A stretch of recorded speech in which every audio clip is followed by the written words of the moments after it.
Hi అండి, నేను doctor పర్సనటీ Suman, children specialist.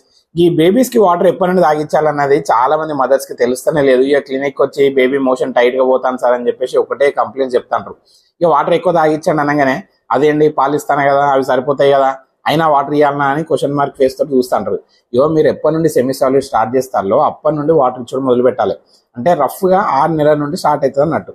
జర పాలు సరిపోతలేవని సెమీ సాలిడ్స్ ఎవరన్నా తొందరగా స్టార్ట్ చేసేయాలి అనుకోండి, మీరు ఎప్పుడైతే స్టార్ట్ చేసేలో అప్పుడే తాగిపించడం మొదలు పెట్టండి.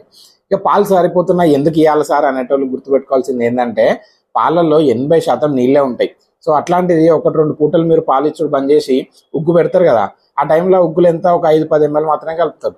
సో ఆ పూటకు దొరకాల్సిన వాటర్ దొరకవు కదా. అందుకే అప్రాక్సిమేట్ గా ఒక 50 నుండి 60 ml ప్రతి పూట సెమీ సాలిడ్స్ ఇచ్చినప్పుడు ఇవ్వండి. అట్లనే ఆ ఉగ్గు పెట్టినప్పుడే ఆ వాటర్ మొత్తం తాగించాల్సిన అవసరం లేదు. బ్రెస్ట్ ఫీడింగ్ కి మధ్య మధ్యలో కూడా రోజంతా ఎప్పుడు వీలైతే అప్పుడు తాగిస్తూ ఉండండి. ఇంకా అమెరికన్ అకాడమీ ఆఫ్ పీడియాట్రిక్స్ వాళ్ళు ఏం చెప్తున్నారంటే 120 నుండి 240 ml దాకా తాగియచ్చు 1 year వరకు అని చెప్తారు.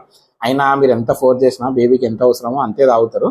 సో మీరేం టెన్షన్ పడకండి. ఇక మళ్ళీ వాటర్ ఎప్పుడు తాగిపోయాలనే క్వశ్చన్ మీ పీడియాట్రిషియన్ పోయి అడుగుడు బంద్ చేయండి. Okay, thanks for watching.